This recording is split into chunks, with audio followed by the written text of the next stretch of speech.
Yeah. Please tell me that I can't, that I won't, that I fail, that I'll never make it out, yeah. Please tell me all the bad. Cerita berfokus pada seorang pria bernama Maharaja yang merupakan seorang karyawan di sebuah barbershop.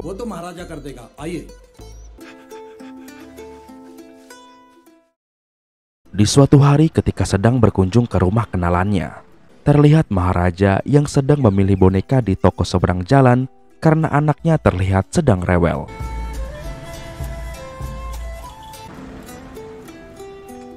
Namun, ketika sedang fokus memilih boneka, tiba-tiba saja sebuah truk terlihat oleng dan menabrak rumah kenalannya.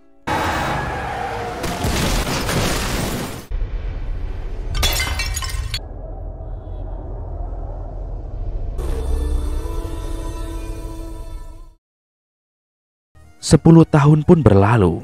Kali ini memperlihatkan Jyoti, anak dari Maharaja, yang ternyata berhasil selamat berkat sebuah tong sampah tua bertuliskan "Use Me", yang kala itu jatuh tepat menutupi Jyoti hingga Jyoti pun terlindungi dari material berat.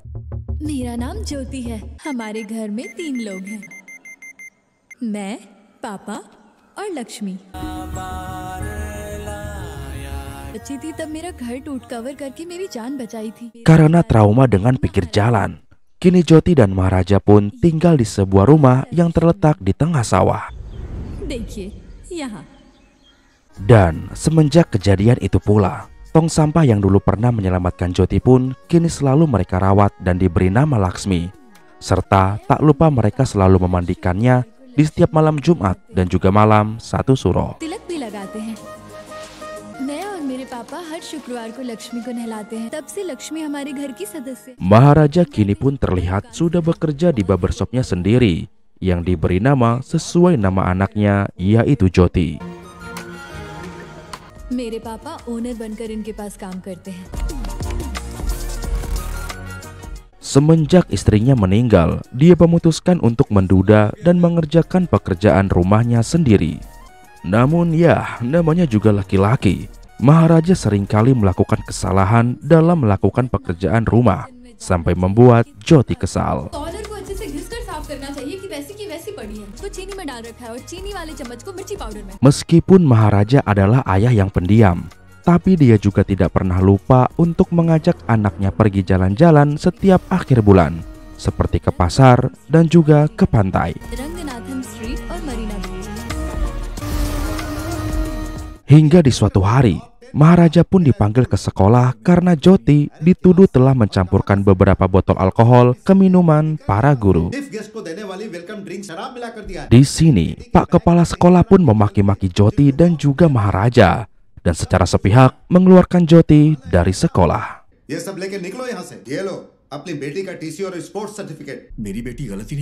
Namun, tak lama kemudian muncullah seorang bu guru Siva membawa seorang murid bernama Asep, yang mana ternyata si Asep inilah yang menuangkan alkohol ke minuman para guru, lalu memasukkan botol alkohol tersebut ke tas Jyoti, hingga akhirnya Jyoti lah yang disangka sebagai pelakunya.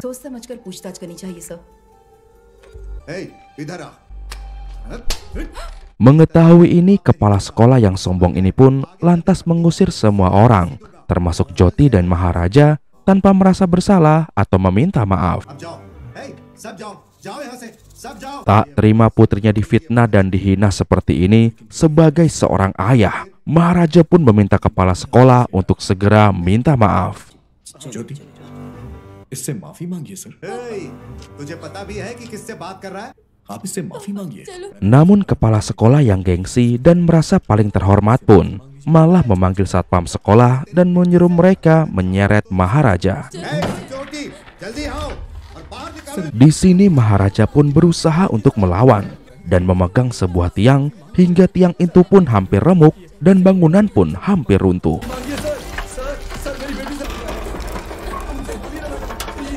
Melihat itu, kepala sekolah yang tak mau dibuat remuk pun langsung terkena mental dan akhirnya mau meminta maaf. देखो बेटी, मैंने गलती की है बेटी, मुझसे गलती हो गई, मुझे माफ कर दो।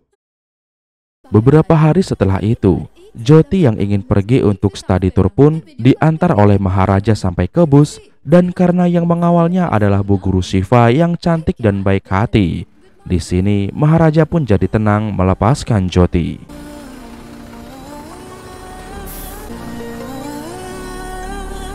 Hingga di suatu malam, entah apa yang sudah terjadi, terlihat rumah Maharaja yang begitu gelap berantakan dan juga Maharaja yang tidak sadarkan diri tergeletak di lantai.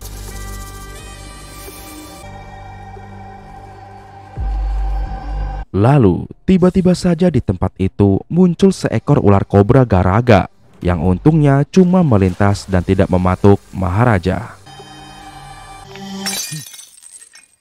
Hingga di suatu pagi, Maharaja pun datang ke kantor polisi untuk melaporkan bahwa tadi malam di rumahnya mengalami perampokan oleh 3 orang pria tak dikenal.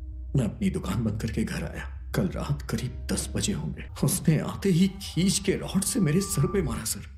2 आदमी थे, चेहरे पर मास्क पहने हुए थे। Namun di sini Pak Polisi Ladusi terlihat sangat marah ketika Maharaja mengatakan bahwa yang dirampok hanyalah sebuah tong sampah tua, yaitu Laksmi. ये लक्ष्मी है, कचरे का डिब्बा। Pak Ladusi pun lantas mengusir Maharaja karena dianggap hanya mempermainkan pihak kepolisian dan cuma buang-buang waktu saja.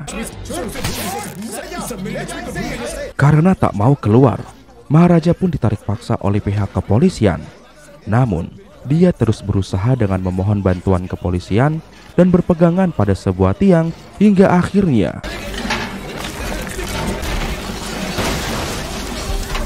seekor ular kobra pun tak sengaja lepas dari sebuah kendi. Dan hal itu membuat seluruh polisi ketakutan lalu lari kocar-kacir meninggalkan ruangan. Namun ternyata hal itu tidak berlaku bagi Maharaja yang dengan penuh keberanian menangkap ular tersebut dan berhasil menjinakkannya. Sementara itu di tempat lain, kita akan diperlihatkan seorang inspektur bernama Rajan yang ini orangnya sedang melakukan reka adegan pencurian perhiasan emas di sebuah rumah milik orang kaya. Di sini Saeb yang mencuri pun memperagakan bagaimana dia bisa mencuri perhiasan emas dari rumah orang kaya ini. Setelah selesai melakukan reka adegan pencurian, sang pemilik emas pun kembali memanggil Inspektur Rajan karena ternyata emas yang Inspektur Rajan kembalikan adalah emas palsu. Melihat itu, Inspektur Rajan pun kembali memanggil Saeb dan menempelengnya seraya memaksa Saeb agar mengatakan di mana emas yang asli. Namun di sini, Saeb pun bersikeras mengatakan bahwa hanya emas itulah yang dia ambil dari rumah ini. Melihat semua ini, Inspektur Rajan pun jadi bingung dan juga marah karena merasa bahwa si maling dan si pemilik rumah telah bersekongkol untuk mempermainkan pihak kepolisian.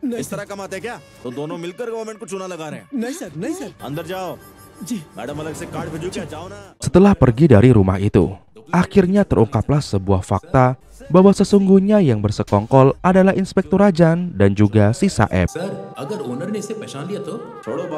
Yang mana ternyata hal seperti ini sudah sering inspektur lakukan dengan memanfaatkan tahanan yang ada di penjara supaya inspektur bisa dapat uang masuk tambahan. Namun meski begitu, ternyata Inspektur Rajan tidaklah terlalu kemaruk, sebab sebagian uang yang dia dapat akan dia berikan kepada keluarga Saeb si maling jika misinya telah berhasil. Maka dengan sistem seperti ini, Saeb pun masih bisa menafkahi keluarganya meskipun dia masih ditahan di dalam penjara. Sesampainya di kantor, betapa kagetnya Inspektur Rajan mendapati kantornya yang sudah berantakan seperti kapal pecah.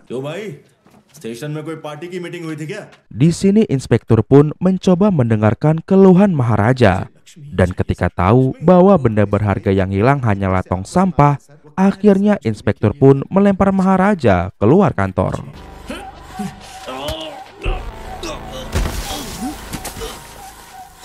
Meski begitu, beberapa waktu kemudian Maharaja kembali datang dan kini dia membawa uang sebesar 500.000 rupiah atau sekitar 92.700.000 rupiah untuk diberikan kepada inspektur asalkan dia mau membantu Maharaja untuk mencari Laksmi alias tong sampah legendaris itu. मेरी लक्ष्मी को ढूंढ दीजिए sir. Sir ये 40,000 रुपए एडवांस रख लीजिए। Merasa dihina dengan sikap Maharaja yang menyogoknya di depan umum, tanpa segan-segan, inspektur pun lantas menampar Maharaja. तुझे शर्म वरम है कि नहीं? सबके सामने तो रिश्वत देता है। इंस्पेक्टर की भी इज्जत होती है ना? Demi 92 juta rupiah, terlihat inspektur dan anak buahnya begitu serius menangani kasus ini.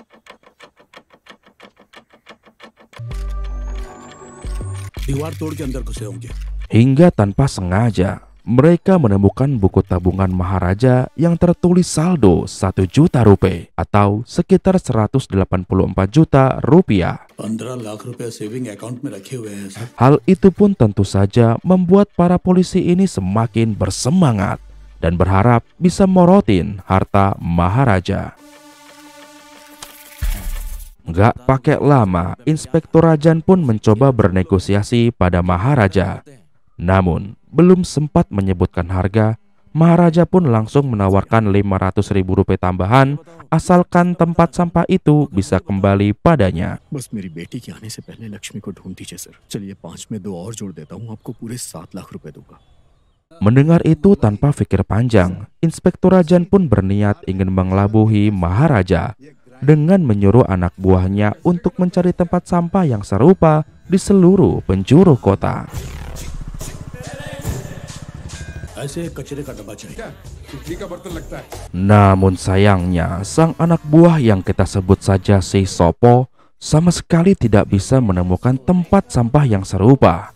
Karena ternyata tempat sampah itu adalah tempat sampah tua yang sudah tidak produksi lagi sejak 10 tahun lalu. ऐसा वाला नहीं चाहिए। Hingga tanpa sengaja, Sopo pun bertemu dengan salah seorang informan polisi yang bernama Natu. Dan Natu inilah yang mengajak Sopo untuk pergi ke rumah seorang pandai besi yang dia rasa mampu membuat tempat sampah legend seperti Laksmi. Singkat cerita, mereka pun sampai di tempat itu. Dan si tukang pandai besi pun meminta waktu sekitar 2 hari untuk membuat tempat sampah yang sama persis dengan Laksmi. Scene pun berganti ke 1 hari sebelumnya, yang mana kali ini kita akan diperlihatkan seorang pria berbadan besar bernama Warok yang baru turun dari mobil Fortunernya ke sebuah bengkel. Di sini Warok pun ngamuk-ngamuk karena setelah kemarin servis mobil di bengkel ini, dia kehilangan kacamata berharganya yang dia dapat dari artis idolanya, yaitu Jennie Blackpink.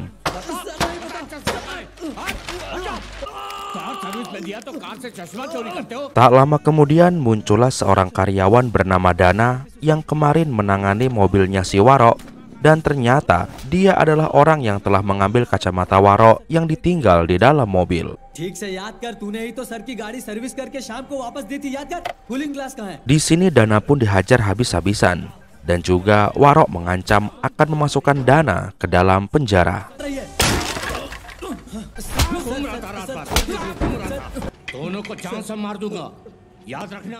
Di malam harinya, ketika Warok sedang nongkrong di bar bersama teman-temannya, tiba-tiba saja dia dihampiri oleh Dana yang membawa kacamata Warok.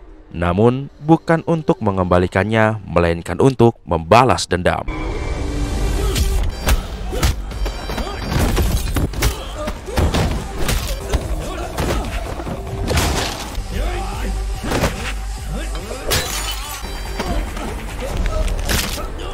Dana pun berhasil menghabisi Warok dan juga teman-temannya, karena ternyata Dana adalah mantan preman di penjara. Keesokan harinya, kembali terlihat Maharaja sedang berada di kantor polisi untuk mencari informasi perkembangan penyelidikan kasus hilangnya Laksmi si tempat sampah. Namun tak lama kemudian muncullah seorang pria, sebut saja Bambang, yang melaporkan telah kehilangan rekan kerjanya sejak semalam. Ketika Bambang duduk di samping Maharaja, tanpa sengaja Maharaja melihat foto rekan kerja Bambang yang ternyata itu adalah foto Dana. Dan hal itu pun membuat Maharaja jadi teringat akan kejadian beberapa hari yang lalu yang membuat Dana menghilang.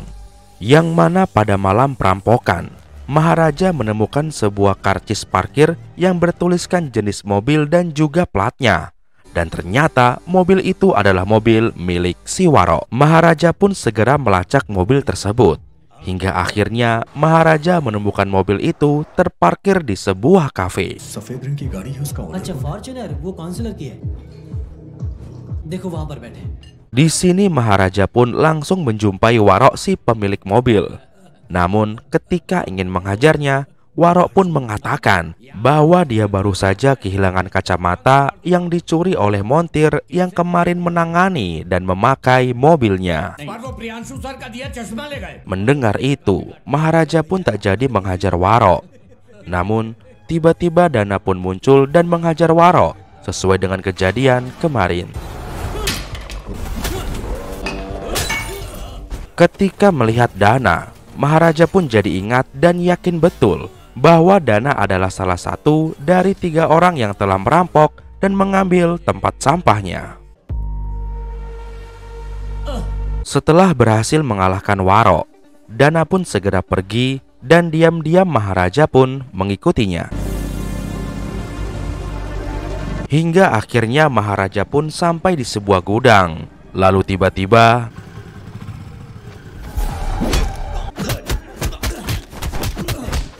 ternyata tempat ini adalah markas milik Dana. Dan dengan santainya sambil minum temulawak, Dana menyuruh anak buahnya untuk memotong tangan Maharaja. Namun tiba-tiba Maharaja pun segera mengeluarkan pisau cukur saktinya dan langsung membrutal menghabisi seluruh anak buah Dana.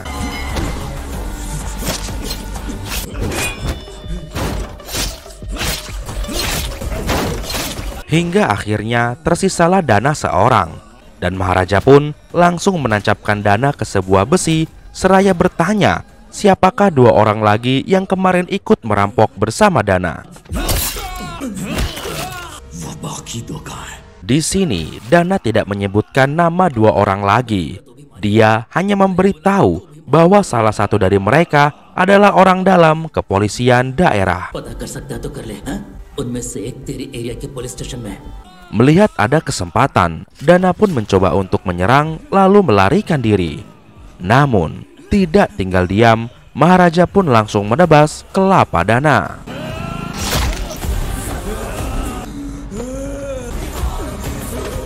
Kembali ke masa kini, Maharaja yang tahu kisah sebenarnya pun memilih pura-pura nggak tahu dan menyemangati Bambang agar tetap tabah dan menguatkan hati. Sementara itu di tempat lain, terlihat si pandai besi yang sedang memproses pembuatan tempat sampah. Dan sambil menunggu tempat sampahnya selesai, kita akan diperlihatkan kejadian 10 tahun lalu yang mana memperlihatkan seorang gangster bernama Selvam yang sedang merampok rumah seorang janda dan juga anak gadisnya.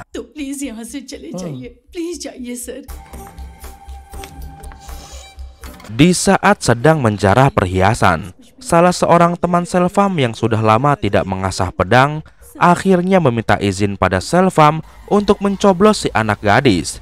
Namun di sini Selvam tidak peduli karena yang penting bagi Selvam adalah harta.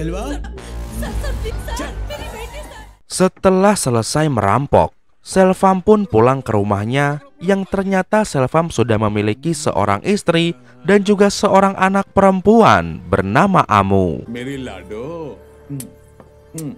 Dan di sini alangkah mengejutkannya karena ternyata tempat sampah yang bernama Laksmi ada di rumah Selvam. Loh, kok bisa? Padahal ini kan kejadian 10 tahun lalu. Nah, simak terus sampai habis ya guys, karena endingnya bikin otak kita jungkir balik. Hingga di suatu hari, punggung kiri Amu anaknya Selvam terluka karena kejatuhan suatu benda. Dan sebagai ayah yang baik, Selvam pun mengobati luka Amu. Beberapa hari kemudian, Selvam yang sudah punya banyak uang hasil merampok pun mengajak istrinya pergi ke toko emas untuk membelikan hadiah ulang tahun putri mereka, yaitu Amu. ये मॉडल देखिए madam. Mereka pun tertarik pada suatu kalung berbentuk telapak kaki, yang mana kalung itu berharga sangat mahal sebab kalung itu dikelilingi dengan batu berlian berwarna merah. ये red diamond बहुत रेयर है। ये अच्छा है ना? तुम्हें कैसा लगा? Di sini sang istri pun sempat tidak setuju setelah tahu harganya mahal. Tapi karena Selvam sangat menyayangi Amu putrinya, Selvam pun tidak peduli dan tetap teguh ingin membelinya. तुम ये सब क्यों देख रही? ठीक है छोड़ो। Hingga kesepakatan pun terjadi. Namun karena pihak toko butuh waktu untuk menyempurnakan pemasangan berliannya, maka Selvam pun diminta untuk kembali lagi esok hari. 2 दिन में पक्का मिल जाएगा ना? पक्का sir. Di malam harinya, istrinya yang bingung Selvam dapat uang dari manapun, lantas menanyakan pada Selvam, dan inilah jawaban Selvam. ऐसा कुछ नहीं। इसके लिए पैसों की कमी नहीं होगी। मेरी बेटी को खुश रखना है। Hingga di keesokan harinya, Selvam pun kembali ke toko emas tersebut untuk mengambil kalung pesanannya dengan penuh rasa bahagia.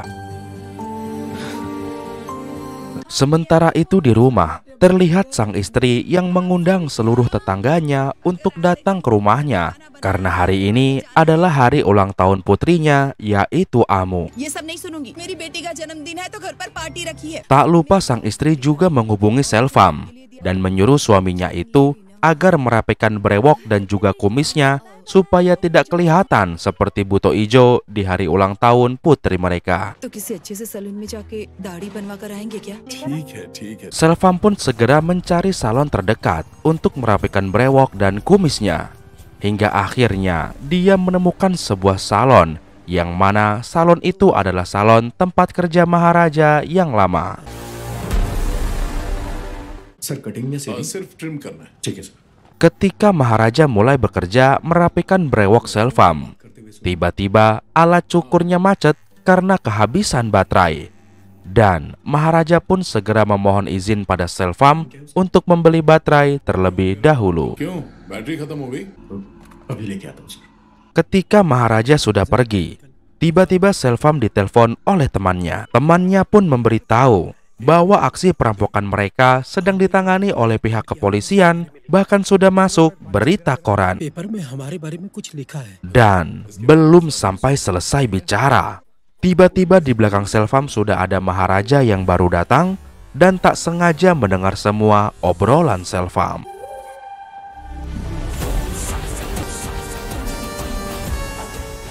Meski begitu, di sini Maharaja hanya diam dan terus melanjutkan pekerjaannya.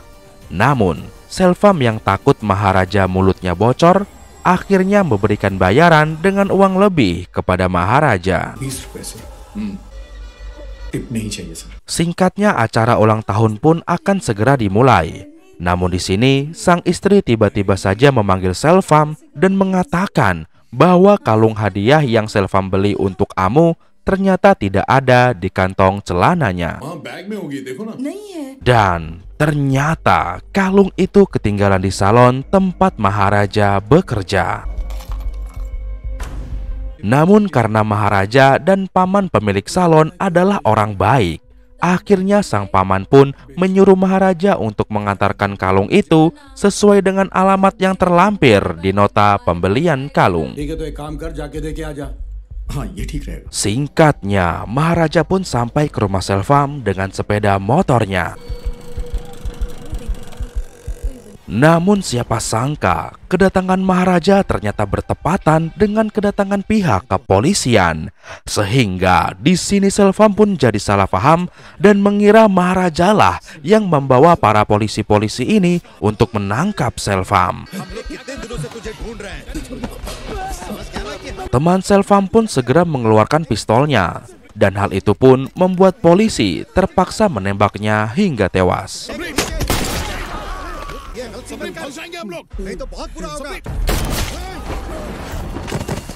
Dan di sini akhirnya pihak kepolisian pun langsung meringkus Selvam tepat di hari ulang tahun Amu, putri kesayangannya.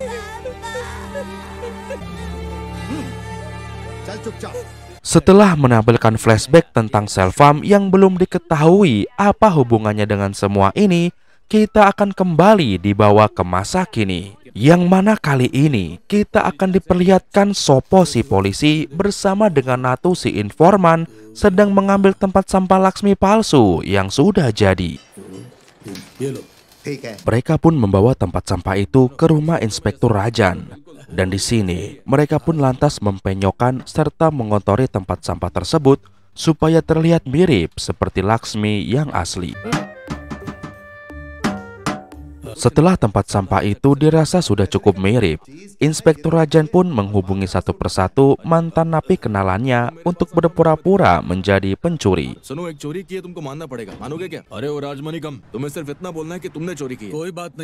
Namun ternyata tak ada satupun dari mereka yang mau, karena mengetahui bahwa kasusnya hanyalah mencuri tempat sampah yang gak ada sangar-sangarnya sama sekali.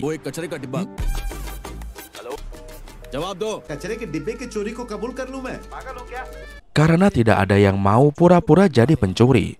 Di sini Natu sang informan pun menawarkan dirinya karena mengetahui bayarannya yang cukup besar. 50,000 रुपए देंगे क्या? हाँ भाई, मैं ही एक्टिंग कर लेता हूँ ना। क्या बात है, बचा लिया यार तूने। Inspektur Rajan pun segera menelpon anak buahnya yang ada di kantor dan menyuruh Maharaja menceritakan kronologi kejadian perampokannya. Handphone Inspektur Rajan pun disetel loudspeaker agar Natu bisa mendengarkan ceritanya juga, sehingga nantinya ketika reka adegan di TKP, Natu bisa berakting lebih natural. Dan akhirnya Maharaja pun menceritakan kronologi kejadian perampokan yang sebenarnya. Yang mana pada malam itu, ternyata Joti baru saja pulang dari study tournya. Namun, ketika Joti sudah masuk rumah dan mengganti pakaiannya, tiba-tiba dia disekap oleh si perampok yang ternyata adalah Dana, Selvam, dan juga si Natu itu sendiri.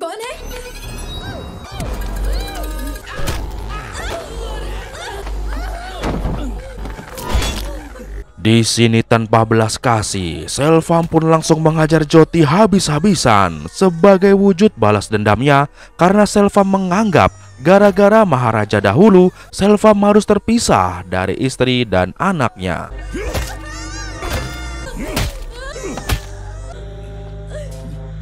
Tidak sampai di situ, sambil menunggu Maharaja pulang, di sini Natu yang mengaku sudah lama tidak mengasah pedang meminta izin pada Selvam untuk mengasah pedangnya bersama Joti. साली बीवी भी गांव में है और ऊपर से बहुत खूबसूरत भी है।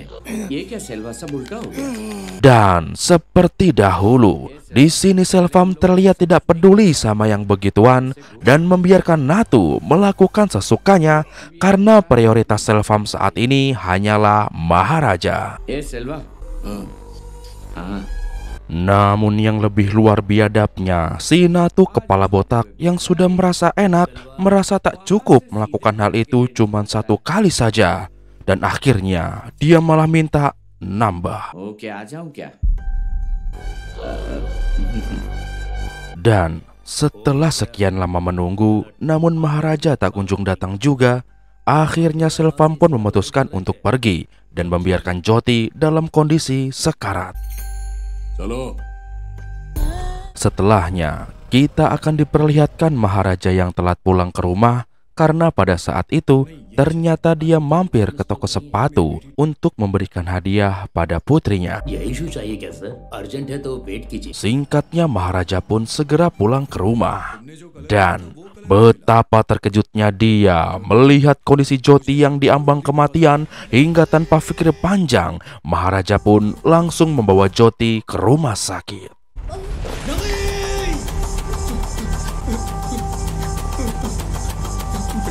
Untungnya nyawa Jyoti bisa diselamatkan dan kini dia terpaksa harus dirawat inap. Sementara itu, terlihat Maharaja yang kembali pulang ke rumah. Dan karena dia tidak terima dengan apa yang menimpa putrinya, di sini Maharaja pun mengamuk, mengacak-acak rumah, bahkan memukul dirinya sendiri sampai kupingnya terluka.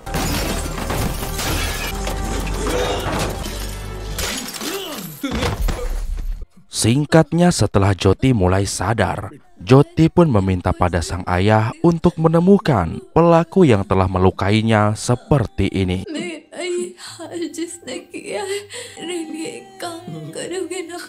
Namun adapun niat Jyoti ingin menemui para perampok bukanlah untuk membalas dendam, melainkan hanya ingin tahu apa salah Jyoti dan ayahnya sampai para perampok itu tega berbuat senista ini kepada Jyoti.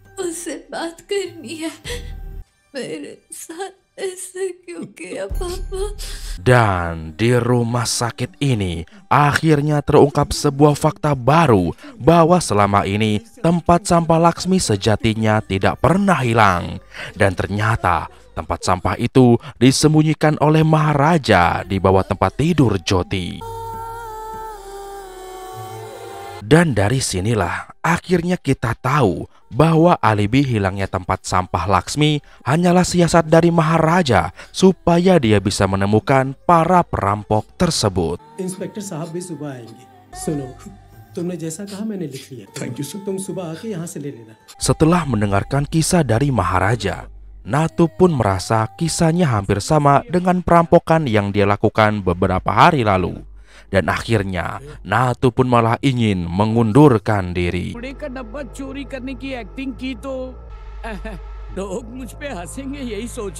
Namun tentu saja di sini Rajan tidak terima dan memaksa Natu untuk tetap berpura-pura menjadi maling.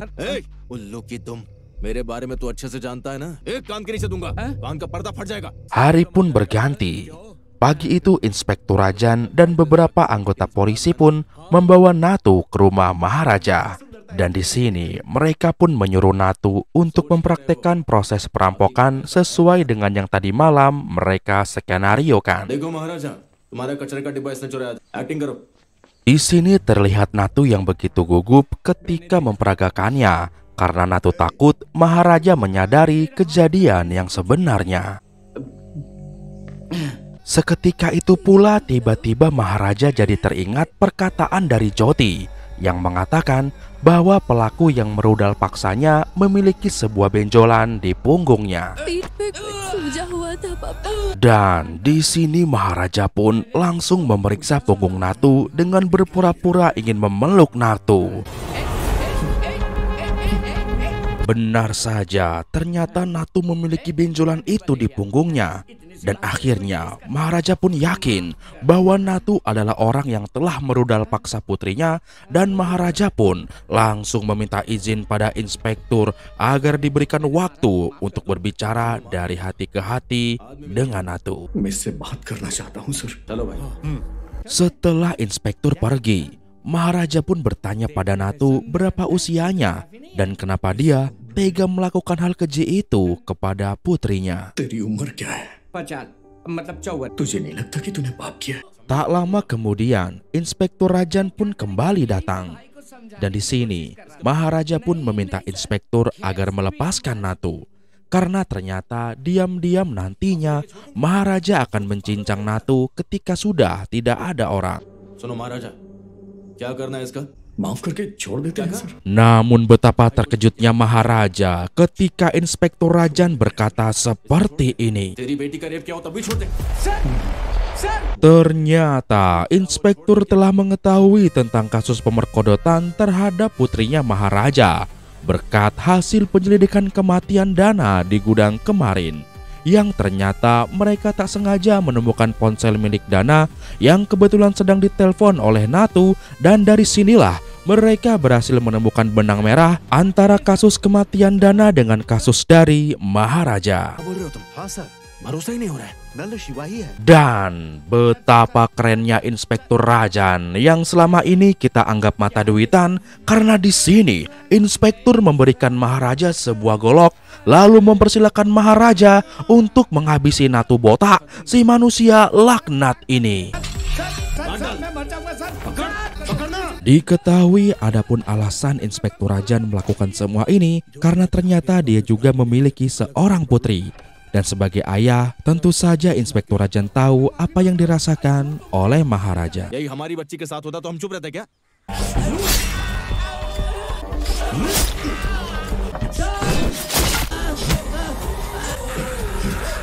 Kini tinggallah Selvam seorang yang masih hidup.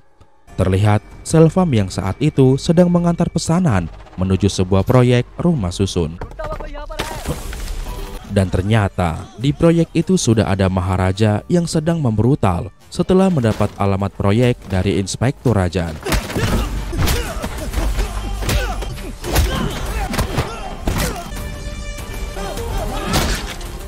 Lagi asik-asik membrutal menghabisi orang-orang proyek, tiba-tiba Selvam pun datang. Hal itu pun tentu saja membuat Maharaja menjadi syok karena tak menyangka bahwa raja terakhir yang harus dihadapi adalah Selvam, orang yang dulu sempat masuk penjara dan sempat salah paham karena mengira Maharaja yang telah melaporkannya. Di sini Maharaja pun tidak melakukan perlawanan dan berusaha menjelaskan apa yang sebenarnya terjadi. Namun Selvam tidak peduli.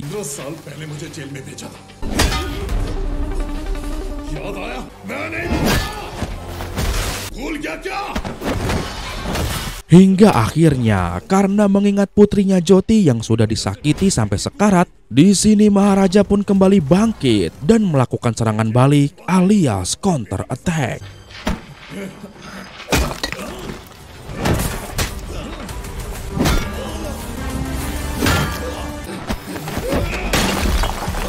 Namun karena Maharaja sudah berjanji pada Jyoti, Maharaja pun tidak membunuh Selvam dan hanya melumpuhkan Selvam.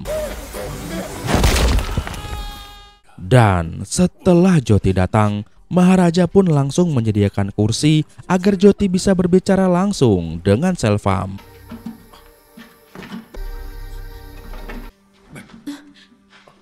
Namun di sini bukannya marah-marah karena sudah dilukai dan dirudal paksa, Jyoti yang sudah dididik dengan baik oleh Maharaja malah meminta maaf jika ada perbuatan Jyoti atau ayahnya yang salah di masa lalu hingga membuat Selvam tega melakukan perampokan dan ngegebukin Jyoti. Dan di sini Jyoti juga berkata jika yang diincar Selvam adalah harta, maka ambillah sekantung perhiasan ini. Dan betapa terkejutnya Selvam ketika mengetahui bahwa salah satu dari perhiasan itu adalah kalung berlambang kaki yang dikelilingi berlian merah yang sama persis dengan hadiah yang dahulu pernah dia berikan kepada putrinya.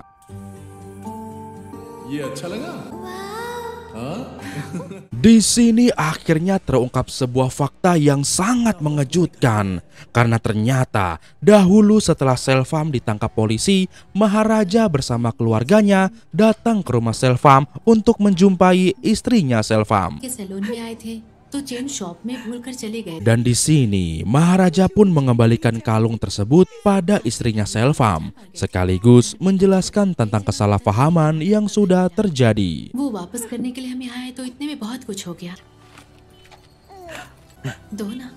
Namun naasnya ketika Maharaja sedang membelikan mainan untuk Jyoti di seberang jalan, tiba-tiba sebuah truk oleng pun menabrak rumah Selvam.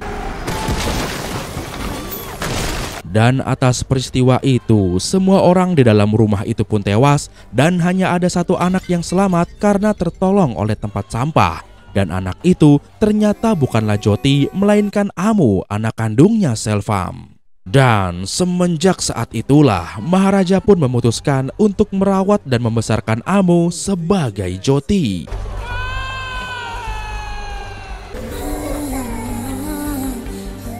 Di sini Selvam pun segera melihat pundak dari Jyoti. Dan benar saja, ternyata di pundaknya ada bekas luka akibat kejatuhan barang dari rak dapur yang dahulu pernah Selvam obati.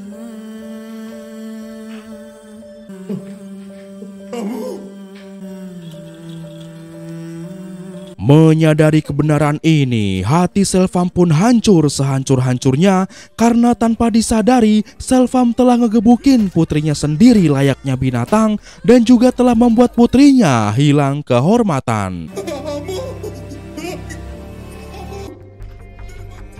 Ketika Jyoti atau Amu mulai pergi menjauh, Selvam pun berusaha keras untuk menggapai kaki Maharaja dan memohon agar dia dipertemukan kembali dengan anaknya karena dia ingin meminta maaf secara langsung.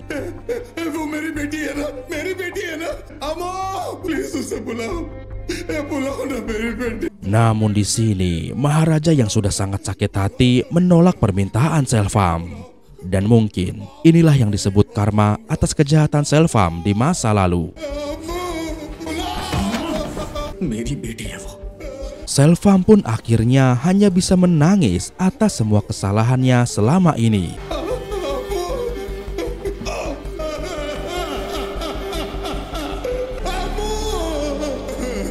Dan karena rasa frustasinya benar-benar sudah sampai puncak akibat penyesalan yang terlalu besar, akhirnya Selvam pun memilih untuk mengakhiri hidupnya bersama kalung hadiah hasil rampokannya.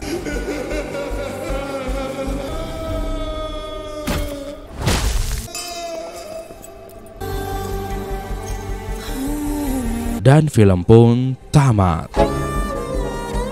Wah, menurut gua guys, ketika Selvam jatuh lalu ditimpa kalung itu seolah-olah tuh alam semesta itu pengen ngomong, makan tuh barang haram, gitu ya, iya nggak?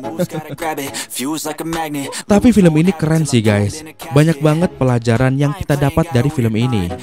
Nah, kalau kalian gimana guys? Kira-kira pelajaran apa yang kalian dapat dari film ini? Tulis di kolom komentar ya, kasih tahu gua. By the way teman-teman, yang mau temenan sama gua silakan sapa gua di kolom komen ya, biar gua bisa ingat sama kalian satu persatu guys. Gak usah subscribe gak apa-apa, yang penting kita bisa temenan. Setuju? Oke, baiklah teman-teman, kayaknya sampai sini dulu aja ya video kita kali ini. Masih bersama gua Ren, ya pastinya di Sensasi Trends. Akhir kata untuk menghemat kuota, sampai jumpa lagi di video Sensasi Trends berikutnya. Bye bye.